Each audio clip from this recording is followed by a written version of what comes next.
Tahun 1881, kabut tipis menyelimuti perbukitan Cikurutuk, wilayah yang sunyi dan tertutup hutan lebat di antara lembah Sukabumi.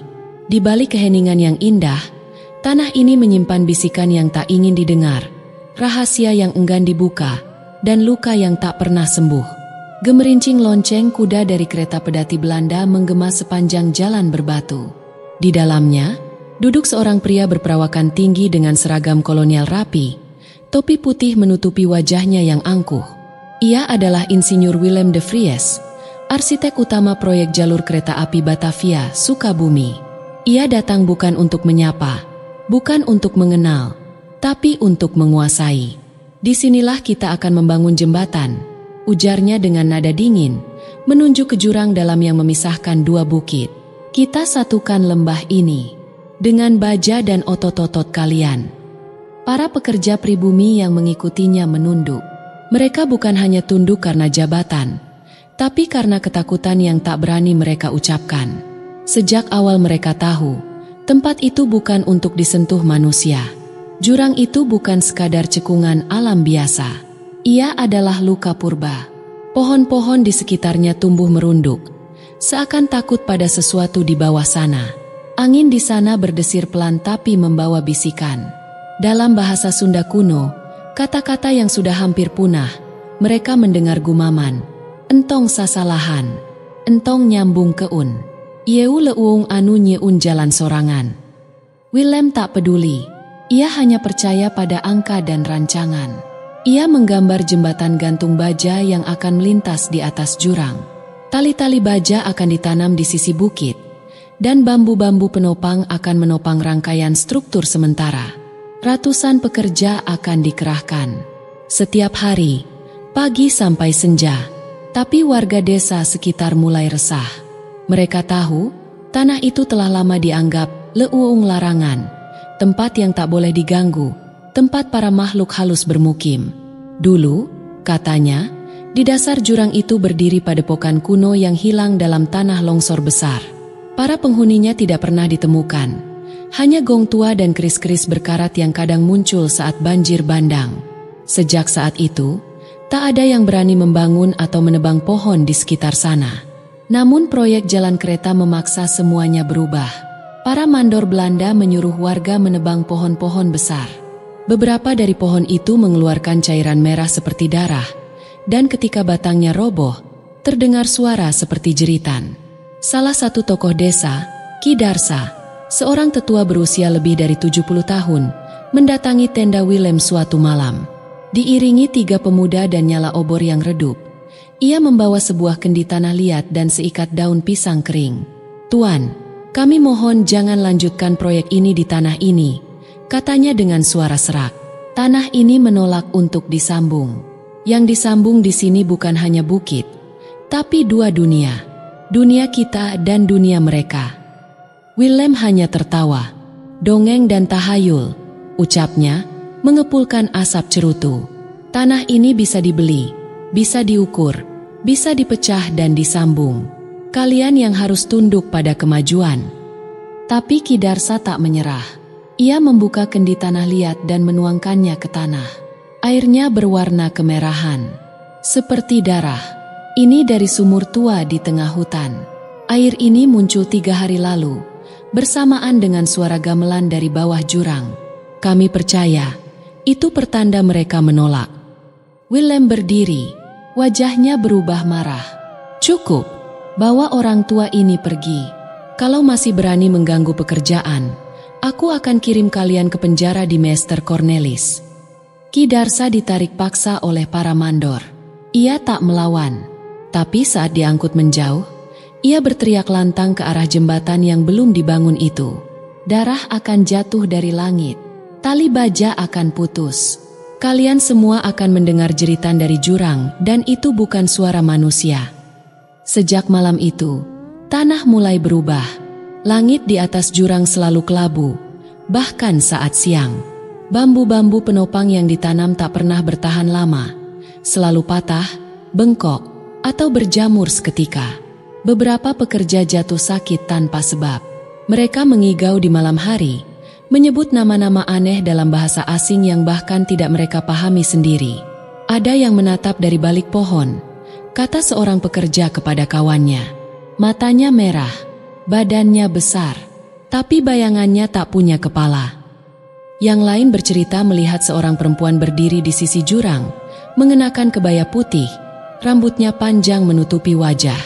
Ia menangis, lalu menghilang ditelan kabut. Namun pekerjaan terus berjalan. Para pekerja tak punya pilihan. Upah memang kecil, tapi keluarga mereka bergantung padanya. Mereka tahu, nyawa mereka tidak dihitung dalam rancangan Willem. Pada malam ketujuh, saat pemasangan pertama tali baja, petir menyambar tiang utama di sisi timur jurang. Api menyala sesaat, membakar tenda perbekalan.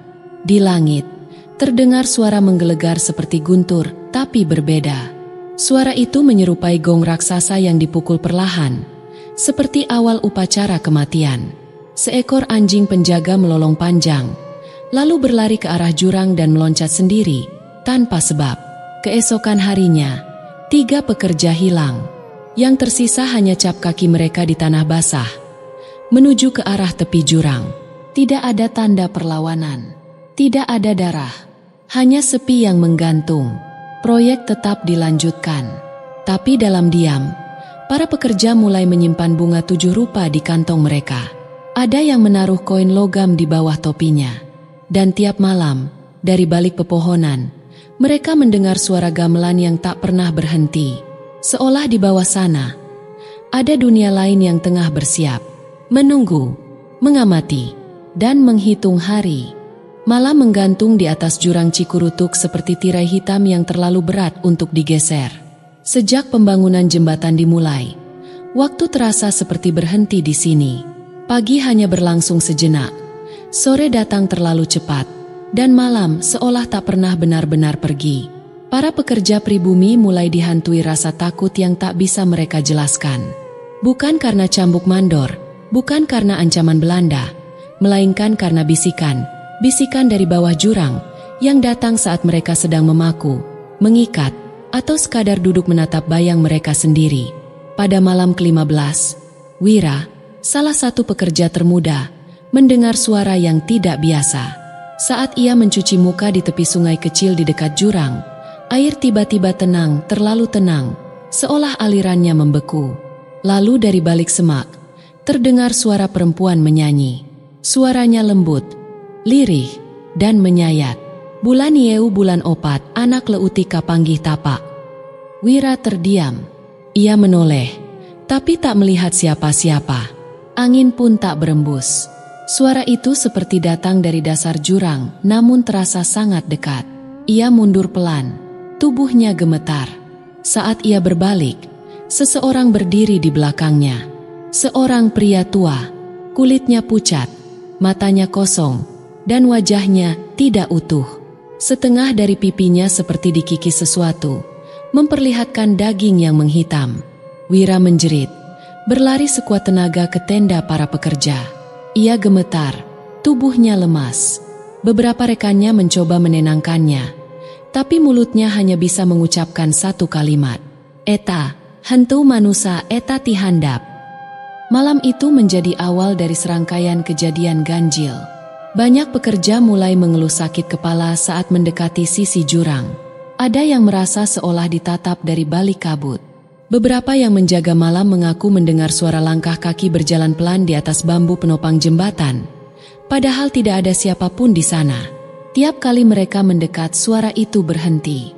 Tapi saat mereka kembali ke tempat duduk, suara itu muncul lagi. Irama langkahnya selalu sama. 3 pelan, 2 cepat seperti sedang menari. Mandor-mandor Belanda menganggap itu semua omong kosong. Mereka tertawa keras saat para pekerja memasang cermin kecil di pinggir helm atau menaburkan garam di bawah tempat tidur. Takut pada suara? Lalu bagaimana bisa membangun jembatan? Ejek seorang mandor, memukul tongkatnya ke tanah. Namun malam berikutnya, mandor itu sendiri mendengar suara itu. Ia sedang memeriksa bekas sambungan bambu di sisi barat saat telinganya menangkap sesuatu, suara gamelan. Lembut, tapi jelas. Bukan dari radio. Suara itu hidup, mengalun, seperti berasal dari dalam tanah. Ia menoleh ke bawah jurang. Gelap, tak terlihat dasar, hanya kabut menggantung. Lalu, sebuah suara perempuan terdengar dari balik gelap. Anjeun henteu kedah nyambung ke un ieu jalan. Mandor itu tertegun, tubuhnya membeku. Keesokan paginya, ia ditemukan berjongkok di pojok tenda. Matanya terbuka lebar. Ia tidak bisa bicara, hanya tertawa kecil sambil menggigit lidahnya sendiri sampai berdarah. Sejak saat itu, para pekerja makin yakin ada sesuatu di bawah sana yang tidak ingin mereka sambungkan. Tanah itu tidak hanya curam dan berbahaya secara fisik. Ia hidup, ia merasa, dan ia marah. Beberapa pekerja mulai mundur. Mereka pura-pura sakit atau kabur diam-diam ke desa. Tapi yang tersisa tak punya pilihan. Mereka bekerja karena perut, karena keluarga di kampung, dan karena rasa takut pada peluru penjajah lebih nyata dari rasa takut pada hantu.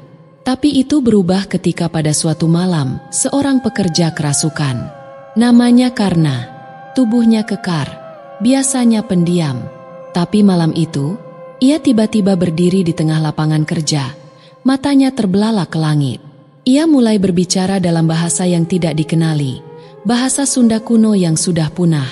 Tanu hieu, henteu kersa diruksak, henteu kersa disambung. Tubuhnya bergetar hebat. Lalu ia berlari ke arah bambu penopang, memanjat seperti orang kesetanan. Beberapa pekerja berusaha mengejarnya, tapi karena sudah mencapai ujung bambu dan melompat, ia terjun ke dalam jurang tanpa suara, tanpa ragu. Semua yang melihat hanya bisa membeku. Tidak ada teriakan, tidak ada jeritan, hanya sunyi dan suara angin seperti rintihan perempuan. Jenazah Karna tidak ditemukan. Seorang dukun desa yang diminta datang hanya berkata satu kalimat setelah berdiri di tepi jurang selama 5 menit. Anjeun teu bakal manggih ke un manehna. Anjeunna parantos balik ka asalna. Para mandor mencoba menyembunyikan kejadian itu dari Willem. Tapi berita cepat menyebar. Bahkan para pekerja Belanda mulai gelisah. Mereka mendengar suara genta dari bawah tanah, padahal tidak ada upacara. Beberapa bahkan bermimpi sama. Mereka sedang duduk di tengah jembatan yang belum selesai. Lalu dari bawah, muncul ratusan tangan menggapai-gapai, menarik mereka ke dalam kabut. Willem akhirnya mendengar semua itu. Tapi sekali lagi, ia menolak percaya. Jika kalian takut, maka biar aku sendiri yang bermalam di tepi jurang. Dan ia benar-benar melakukannya. Malam berikutnya, Willem mendirikan tenda kecil di sisi timur. Ia duduk sendiri dengan buku catatan dan lentera. Ia menantang ketakutan. Tapi ketika pagi datang, Willem ditemukan dalam keadaan pingsan. Di sekeliling tubuhnya, ada lingkaran tanah yang basah, seperti habis disiram. Anehnya, tanah itu tidak basah karena air melainkan darah. Willem tidak bisa menjelaskan apa yang terjadi. Ia mengklaim tidak ingat apapun, hanya bahwa ia mendengar suara lonceng dan gamelan dan seseorang memanggil namanya dari bawah jurang. Kini, bahkan Willem pun mulai ragu. Dan dari kejauhan, dari balik kabut yang menggantung abadi, suara-suara itu masih terdengar. Tangisan, tawa kecil, dan irama gamelan yang seolah tak pernah lelah mengalun. Cikurutuk bukan lagi tempat biasa. Ia bukan sekadar tanah. Ia adalah mulut yang menyimpan sejarah, dan kini mulai membukanya kembali dengan nyawa sebagai bayarannya. Fajar itu datang dengan langkah berat. Kabut masih menggantung rendah di atas jurang Cikurutuk. Dinginnya menyusup tulang, dan sunyinya menggema sampai ke dalam dada. Tidak ada kicau burung, tidak ada suara serangga. Seakan-akan alam sedang menahan napas, menunggu sesuatu. Di atas jurang, rangka jembatan masih berdiri. Tiang-tiang bambu penopang menjulur seperti tulang rusuk rapuh yang menopang tubuh raksasa. Tali-tali baja sudah mulai direntangkan, disambungkan dengan mur besar dan palu baja. Para pekerja bekerja dengan cepat, bukan karena semangat, tapi karena ketakutan yang menggantung di tengkuk mereka. Willem duduk di kursi lipat besinya, memandangi struktur jembatan yang mulai terbentuk. Wajahnya pucat. Sejak malam ia menginap di tepi jurang, sorot matanya tak pernah benar-benar sama. Ia tidak lagi merokok, tidak lagi mencemooh para pekerja. Ia hanya menulis dan menatap kabut. Para mandor pun mulai gelisah. Mereka menyadari bahwa banyak pekerja kini bekerja sambil berdoa pelan. Ada yang menggenggam jimat di saku, ada pula yang mengenakan gelang dari akar bajakah. Beberapa bahkan meletakkan bunga Kamboja di atas helm mereka, bunga yang biasanya hanya tumbuh di makam. Tapi perintah adalah perintah. Mereka harus menyelesaikan proyek sebelum akhir bulan. Sebuah inspeksi besar dari Batavia dijadwalkan datang, dan segala keterlambatan bisa berarti hukuman berat. Maka mereka tetap melanjutkan. Memalu, mengikat, menopang. Lalu, semuanya berubah dalam satu siang. Matahari baru saja melewati puncak, ketika angin bertiup aneh dari sisi barat jurang. Angin itu tidak dingin, melainkan panas, kering, dan berbau logam. Seorang pekerja bernama Darsa sedang mengencangkan murbaja saat ia merasakan sesuatu menatapnya dari bawah. Ia menoleh dan melihat sesosok perempuan berdiri di bawah tiang penopang. Rambutnya panjang menjuntai, wajahnya tak terlihat, tapi bajunya putih penuh noda. Ia mengangkat tangan, lalu menunjuk ke atas, tepat ke arah Darsa. Dan saat itu juga, terdengar suara bambu penopang utama di sisi timur jembatan retak. Retakan itu tidak datang perlahan. Ia datang seperti sambaran petir. Seolah waktu dipercepat. Seolah sesuatu yang tak kasat mata telah memotongnya dari dalam. Bambu penopang itu jatuh dan bersamanya robohlah satu bagian besar jembatan yang sedang dibangun. Teriakan meledak di udara.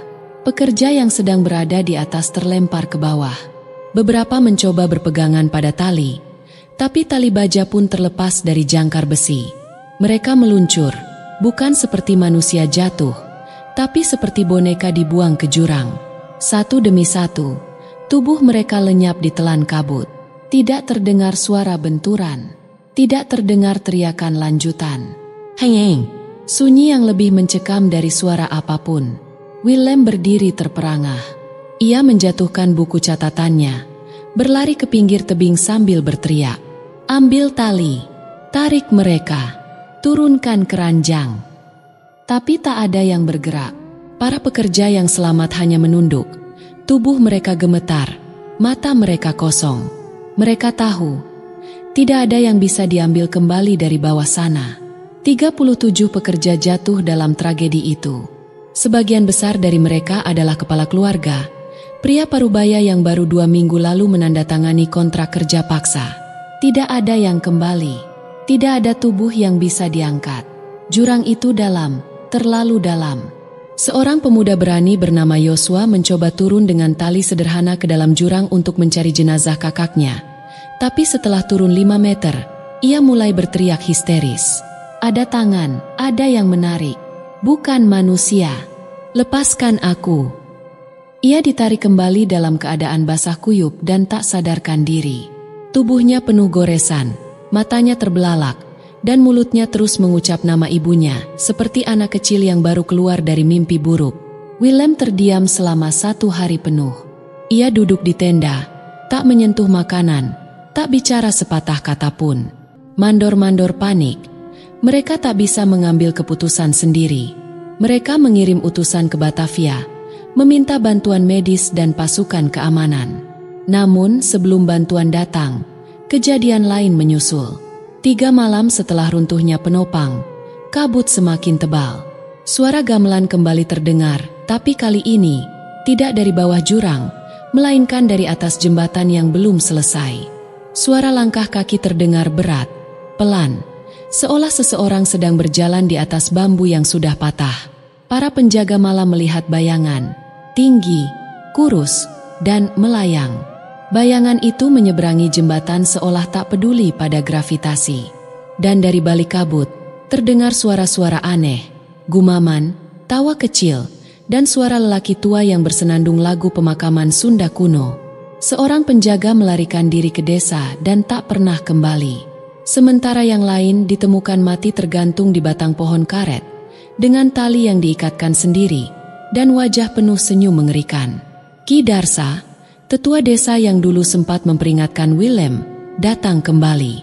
Ia berdiri di depan para mandor dan hanya berkata, Apa aku tidak bilang tanah ini menolak disambung? Ini bukan kecelakaan, ini peringatan. Dan kalian tidak mendengarnya. Tapi masih ada yang tidak percaya.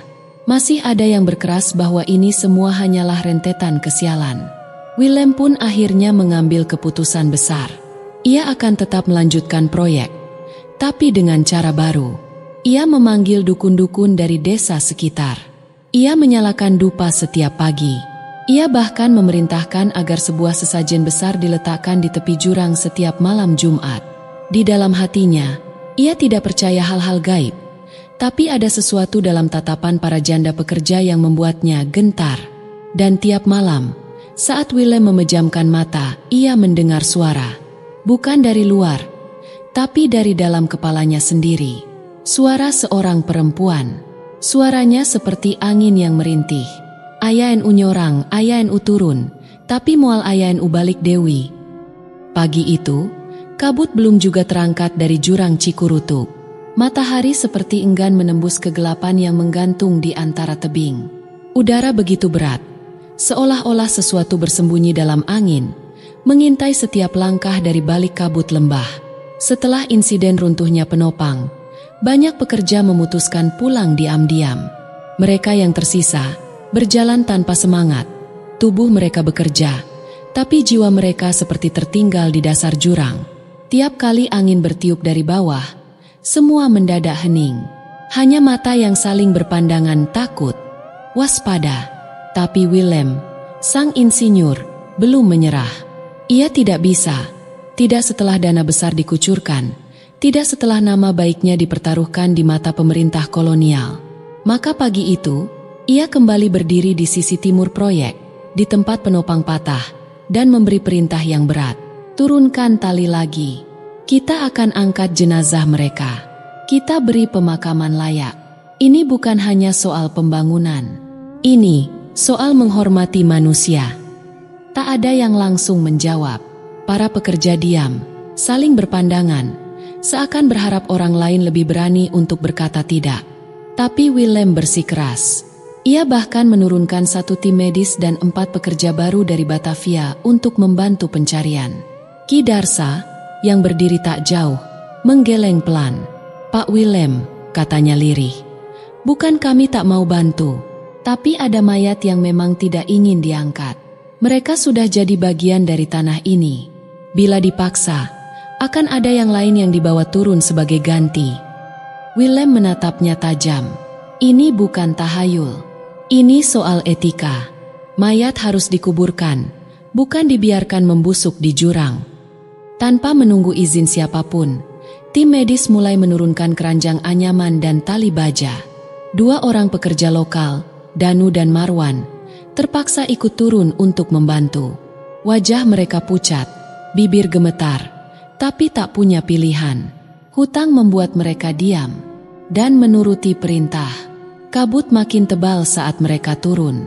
Suara alam mendadak lenyap.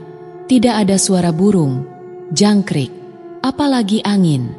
Hanya gemeretak tali yang bergesek dan napas mereka yang berat, bercampur ketakutan yang mulai merambat naik ke kepala. Setelah hampir 20 menit, suara dari bawah terdengar. "Kami temukan 1. Tubuhnya masih utuh." Keranjang mulai ditarik perlahan ke atas. Semua mata tertuju pada tepi jurang. Tubuh mereka tegang. Wajah mereka menunggu dengan doa yang tak selesai terucap. Tapi saat keranjang hampir muncul di permukaan, terdengar suara aneh. Seperti gemeretak gigi, atau ranting yang patah, atau mungkin bisikan. "Bukan waktunya." Tiba-tiba tali berhenti bergerak. Lalu perlahan, keranjang itu mulai berguncang sendiri. Bukan karena angin, tapi seolah ada yang menariknya dari bawah, ke arah sebaliknya. "Tarik, tarik lebih kuat," teriak Van Acker. 4 pekerja memegang tali dan menarik dengan sekuat tenaga. Tapi tak bisa. Keranjang tidak naik, malah turun lagi, lebih cepat. Lalu, brak! Tali putus. Keranjang terhempas jatuh ke jurang. Suara tubuh menghantam batu terdengar jelas. 1 suara jeritan menyusul. "Danu." Ia tak pernah naik kembali. Marwan ditarik ke atas dalam keadaan linglung. Tubuhnya penuh lumpur dan darah. Tapi bukan darahnya sendiri. Ia hanya bisa berkata berulang-ulang. Matanya terbuka, dia memandangku. Tapi dia sudah mati, dia memegang tanganku, dia menolak naik, dia menolak. Malam itu, suasana proyek berubah drastis. Para pekerja mogok total. Tenda-tenda ditinggalkan. Bahkan mandor setempat mengunci diri di pondok kecil sambil membaca doa dalam berbagai bahasa. Willem menghabiskan malam duduk di kursi kayu dekat jurang, memandangi kabut yang semakin menebal. Matanya merah, bukan hanya karena lelah, tapi juga karena rasa bersalah yang perlahan menyusup ke dadanya. Jam 2 dini hari, ia melihat sesuatu. Dari dasar jurang, di sela kabut, tampak nyala cahaya kecil, seperti pelita. Cahaya itu bergerak perlahan, naik sedikit demi sedikit. Lalu suara, bukan teriakan, bukan tawa, tapi lantunan tembang Sunda tua, pelan dan menyayat hati. Lagu yang biasa dinyanyikan oleh para ibu saat mengantarkan anaknya meninggal dunia. Willem berdiri, dadanya sesak, air matanya jatuh tanpa ia mengerti kenapa. Ia merasa, ia mengenal lagu itu. Ia pernah mendengarnya. Mungkin dalam mimpi, mungkin dari masa kecilnya, tapi bagaimana mungkin? Tiba-tiba, dari arah tenda dapur, terdengar jeritan. Semua orang berlari. Seorang koki ditemukan tak sadarkan diri, matanya menatap kosong ke langit-langit. Di depannya, tergeletak semangkuk nasi dan 4 potong ayam goreng dan 1 jari manusia, masih segar, tergeletak di antara lauk. Tak ada darah, tapi kuku di jari itu masih utuh, seolah baru saja dipotong dari tangan seseorang yang masih hidup. Tak seorang pun bisa menjelaskan. Dan sejak malam itu, kejadian aneh makin sering terjadi. Alat berat menyala sendiri tengah malam. Tiang bambu roboh padahal tak ada angin. Batu-batu besar muncul di tengah jalur, meski sebelumnya tidak ada. Dan setiap pagi Jumat, selalu ada jejak kaki basah di lantai kayu berjalan menuju jurang. Ki Darsa akhirnya kembali bicara. Mayat-mayat itu tidak bisa diangkat karena mereka belum tenang. Bukan karena mati, tapi karena dipaksa mati. Tidak semua dari mereka jatuh karena kecelakaan. Ada yang didorong, ada yang dilepas. Dan mereka tahu siapa yang melakukannya. Willem terdiam lama. Malam itu, ia menulis surat. Bukan untuk pemerintah, bukan untuk keluarganya, tapi untuk mereka yang sudah tiada. Isinya permintaan maaf. Ia menggulung surat itu, membungkusnya dalam kain putih, dan melemparkannya ke dalam jurang.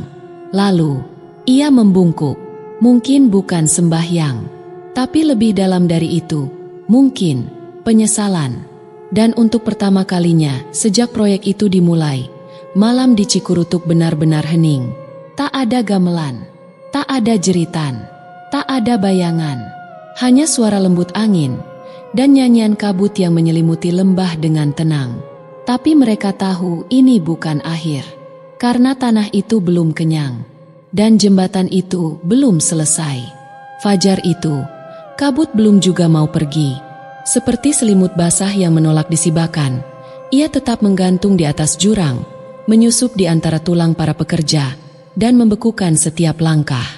Jembatan Cikurutuk yang masih setengah jadi berdiri seperti bangkai raksasa di tengah keheningan.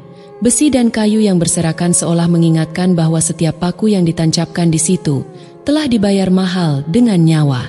Sudah 3 minggu sejak upaya terakhir mengangkat jenazah dari dasar jurang. Tidak ada lagi yang berani turun. Tidak setelah Danu tak pernah kembali. Tidak setelah suara-suara dari bawah menjelma menjadi mimpi buruk yang terus menghantui setiap tidur. Para pekerja memilih tinggal diam di tenda, menunggu perintah sambil berharap tidak ada perintah apapun lagi. Tapi pagi itu, terdengar suara lain. Dari kejauhan, samar-samar seperti peluit. Bukan peluit manusia, tapi seperti siulan uap, pelan, menyeret, dan mencekam.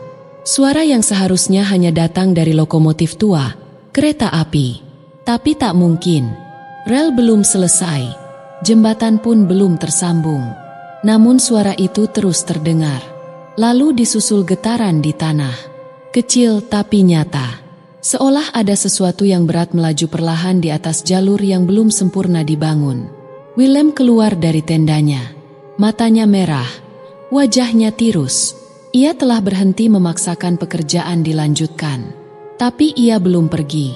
Entah karena rasa bersalah, atau karena sesuatu menahannya. Saat suara peluit itu kembali terdengar, lebih keras, ia memandang ke arah ujung timur jembatan. Dan di sanalah ia melihatnya. Sebuah lokomotif hitam melayang pelan di atas rangka baja yang belum terhubung. Rodanya tak menyentuh rel, tapi meluncur perlahan, mengeluarkan uap tipis ke udara. Tidak ada suara logam, tidak ada asap hitam. Hanya siluet dan sorot lampu kuning tua dari kepala lokomotif yang tak pernah padam. "Lihat," bisik salah satu pekerja yang berdiri di belakang Willem. Suaranya gemetar. "Itu bukan kereta kita." Di belakang jendela lokomotif tampak bayangan, bukan satu, tapi banyak. Wajah-wajah pucat, tubuh-tubuh kurus, mata-mata kosong yang menatap lurus ke arah jembatan, ke arah manusia-manusia yang dulu membuat mereka jatuh. "Kereta itu datang untuk menjemput," kata Kidarsa yang muncul entah dari mana. Ia berdiri dengan tongkat kayunya. Wajahnya tenang, tapi matanya tak bisa menyembunyikan ngeri. Itu kereta dari bawah, dari jurang. Mereka belum pergi. Mereka belum selesai. Semua diam. Lalu peluit kembali terdengar. Tapi kali ini, lebih panjang, lebih menusuk, dan diikuti oleh bayangan hitam yang melesat cepat ke arah para pekerja. Bukan manusia. Tidak bisa disebut manusia. Bayangan itu seperti asap yang memiliki mata. Ia bergerak tanpa suara, tapi saat melintas, udara menjadi beku, dan jantung berhenti berdetak sesaat. Satu persatu, para pekerja roboh.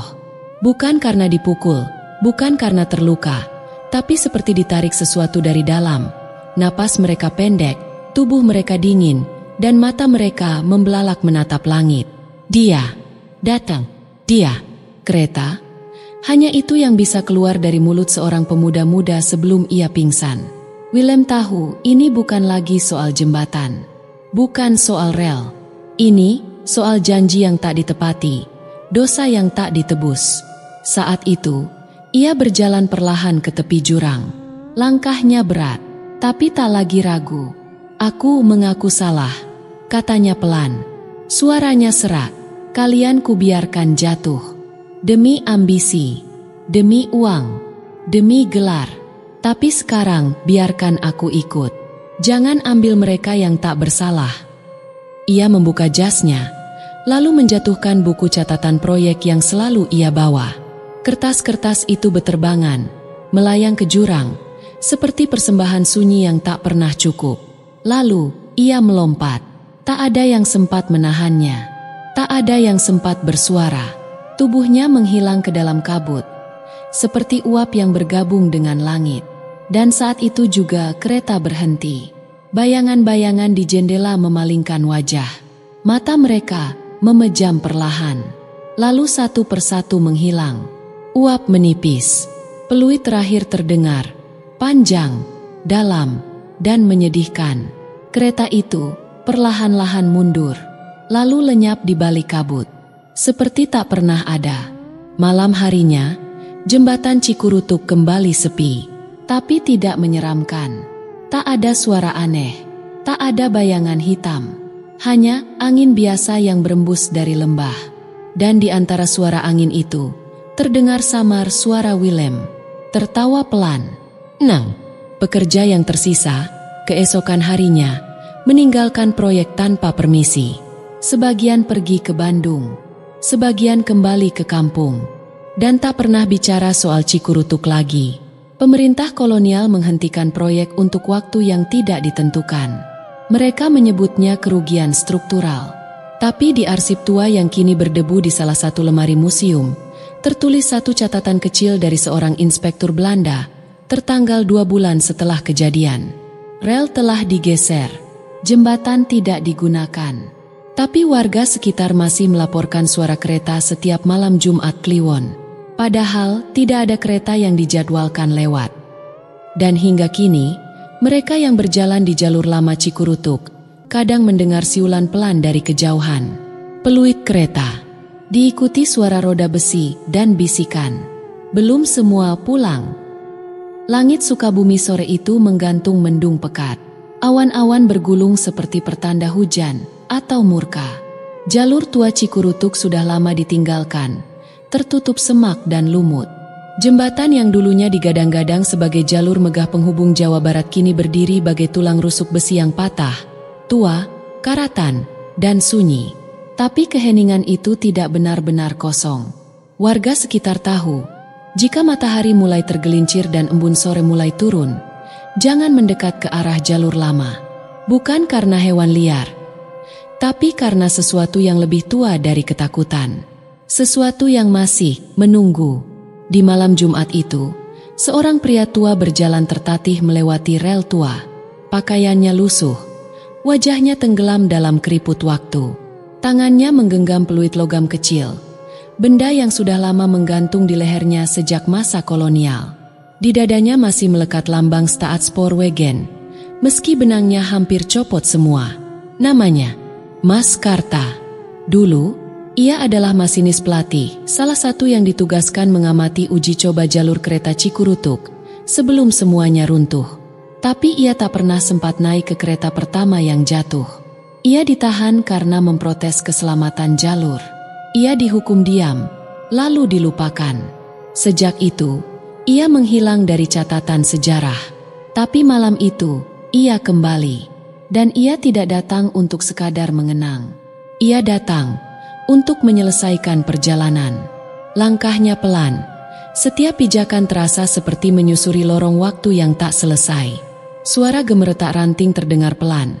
Tapi anehnya, tidak ada burung, tidak ada jangkrik, bahkan tidak ada suara angin. Ala menahan napas, menyaksikan kembalinya sang masinis terakhir. Saat ia tiba di ujung jembatan, ia berhenti. Tangannya menggenggam peluit logam itu lebih erat. Bibirnya bergetar, bukan karena dingin, tapi karena kenangan. Di matanya, kilasan masa lalu datang satu persatu. Para pekerja tertawa di pagi hari, jeritan saat penopang patah, suara tubuh-tubuh yang jatuh ke jurang, dan Willem yang memilih terjun sendiri demi menebus dosa. Karta menatap ke seberang jembatan. Di sana, kabut mulai menggumpal. Pelan tapi pasti. Seperti yang selalu terjadi setiap malam Jumat Kliwon. Lalu terdengar suara siulan.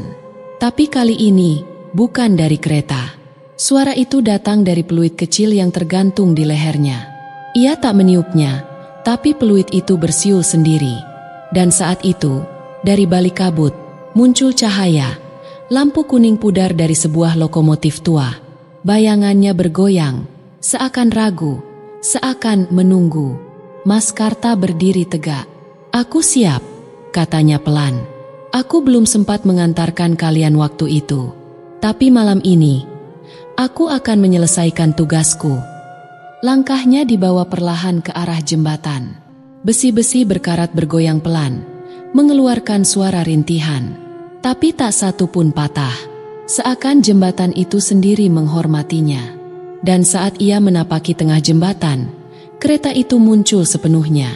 Lokomotif hitam, tua, dengan uap putih yang tipis dan anehnya tidak membakar. Di dalam kabin masinis, tak ada siapapun. Hanya kursi kosong dan tuas kendali yang perlahan bergerak sendiri. Pintu terbuka. Mas Karta melangkah masuk. Ia duduk di kursi yang telah lama kosong itu.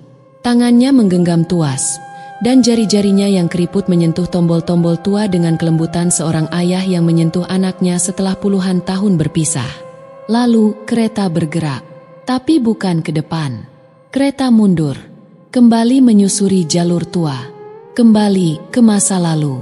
Di luar kabin, bayangan-bayangan mulai bermunculan. Wajah-wajah yang dulu mati di jurang kini berdiri di tepi rel, tersenyum. Tubuh mereka tidak berdarah, tidak mengerikan.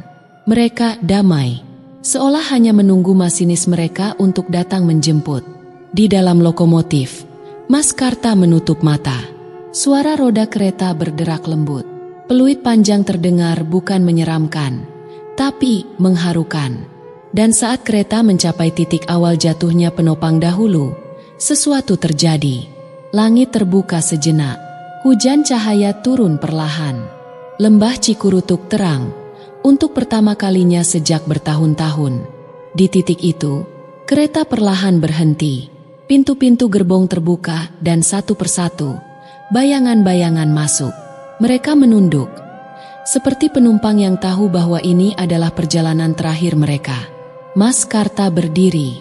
Ia menatap keluar jendela kabin, menatap jurang yang dahulu menelan ratusan teman-temannya. "Aku terlambat," bisiknya. "Tapi aku datang. Maafkan aku."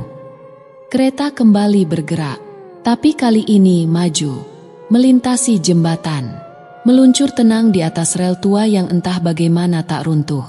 Dan perlahan, seluruh kereta, lokomotif, gerbong, penumpang, dan masinis lenyap ke dalam cahaya.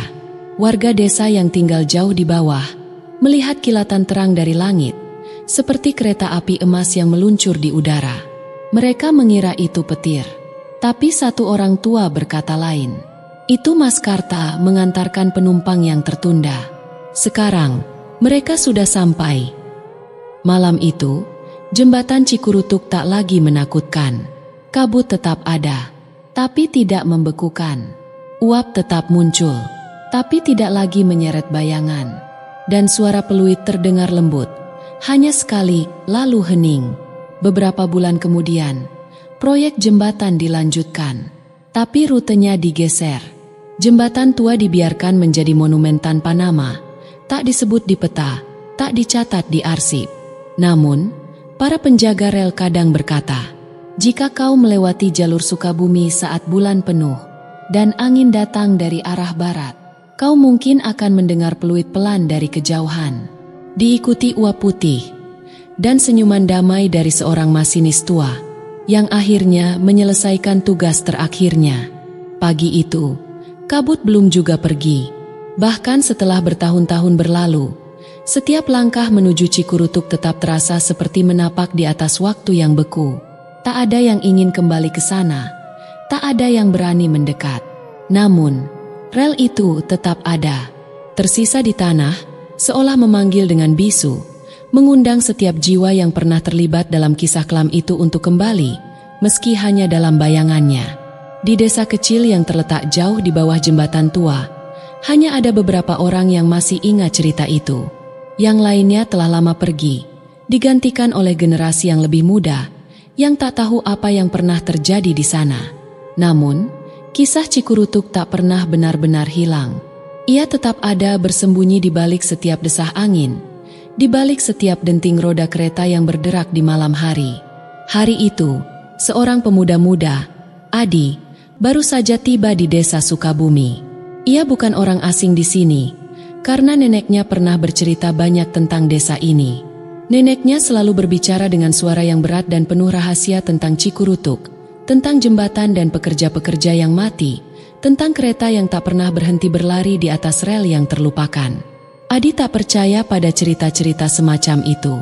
Baginya, itu hanyalah dongeng lama yang tak lebih dari cerita pengantar tidur. Namun, di balik keinginannya untuk mencari tahu lebih banyak tentang masa lalu keluarganya, ia tetap merasa ada sesuatu yang menariknya ke sana. Entah kenapa, kaki Adi seperti terikat pada tanah itu, pada rel-rel yang lama. Pagi itu, ia berjalan menuju tempat yang dulu menjadi pusat pembangunan jembatan Cikurutuk. Rel-rel tua itu tampak rusak dan terbelah, tertutupi lumut dan tanah. Beberapa bagian masih berdiri kokoh, tapi banyak yang sudah hancur. Hanya sedikit yang tampak seperti bisa digunakan lagi.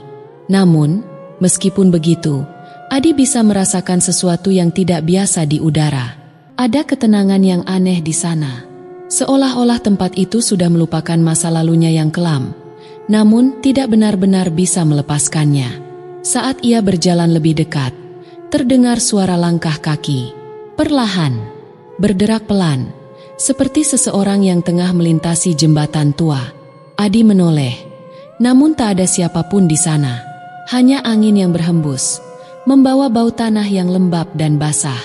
Ia melanjutkan langkahnya, namun kali ini langkahnya terasa lebih berat. Ada sesuatu yang menekan dadanya, membuatnya merasa sesak. Di hadapannya, rel-rel itu seperti membawanya lebih dekat ke sesuatu yang tak bisa ia lihat. Sesuatu yang lebih besar dari sekadar cerita yang pernah didengarnya. Dan ketika ia melangkah lebih jauh ke tengah, tiba-tiba angin berhenti. Sepi, tak ada suara, tak ada apa-apa. Lalu, ia mendengar suara itu. Peluit, peluit yang tak asing. Peluit kereta. Adi menoleh, dan untuk pertama kalinya, ia melihatnya. Sebuah kereta api tua, terhenti di tengah rel yang sudah lama terbengkalai. Lokomotif hitam itu mengeluarkan uap tipis yang memutih di udara. Kereta itu tidak bergerak, tapi Adi bisa merasakan getarannya. Getaran yang seolah-olah datang dari jauh, dari masa lalu yang telah lama hilang. Dan di dalam kabin, ada seseorang.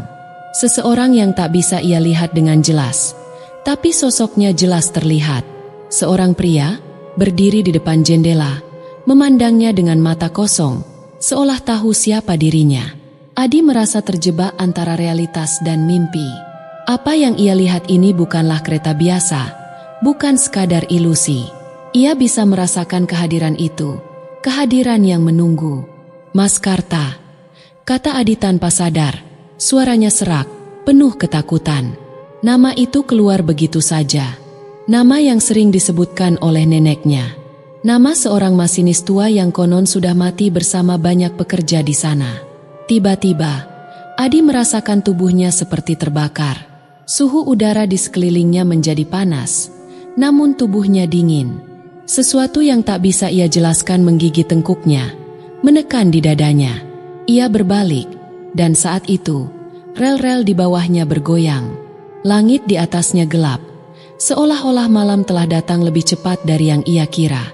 Dan saat ia menoleh ke belakang, kereta itu sudah ada di belakangnya. Ia bisa mendengar deru mesin yang terdengar seperti teriakan. Seolah-olah kereta itu sedang mengejarnya. Tanpa berpikir, Adi berlari. Kakinya terhuyung, namun ia tak bisa berhenti. Kereta itu semakin mendekat. Setiap langkah yang ia ambil terasa lebih berat. Seperti tanah itu menariknya ke bawah. Peluit kereta terdengar lagi. Lebih keras kali ini. Mengerikan. Menggema. Adi merasa seolah-olah ia dikejar oleh masa lalu yang tak bisa melupakan dirinya. Tapi kemudian kereta itu berhenti. Di depan Adi, tepat di ujung rel, ada sesuatu yang tak bisa ia jelaskan. Jembatan itu seperti menyatu dengan tanah. Rel-rel itu seolah mengalirkan darah. Darah yang membasahi tanah. Darah yang tak bisa dibersihkan. Adi berhenti. Napasnya terengah-engah. Di depannya, kereta itu berdiri diam. Tapi kali ini, ia bisa melihat dengan jelas sosok yang ada di dalamnya. Seorang pria, mengenakan pakaian masinis, berdiri memandangnya. Tidak ada senyum. Tidak ada rasa takut, hanya tatapan kosong yang terasa, seperti menyatu dengan jembatan itu sendiri. Rel ini berdarah selamanya. Suara pria itu terdengar seperti bisikan angin, namun jelas terdengar di telinga Adi. Setiap jiwa yang jatuh di sini tidak pernah pergi. Mereka tinggal terperangkap, menunggu. Adi merasa tubuhnya lemas, kakinya terhuyung. Dan ia tahu bahwa inilah akhir dari perjalanan itu. Ia telah berjalan jauh, dan kini ia berdiri di tempat yang tidak akan pernah bisa ia tinggalkan.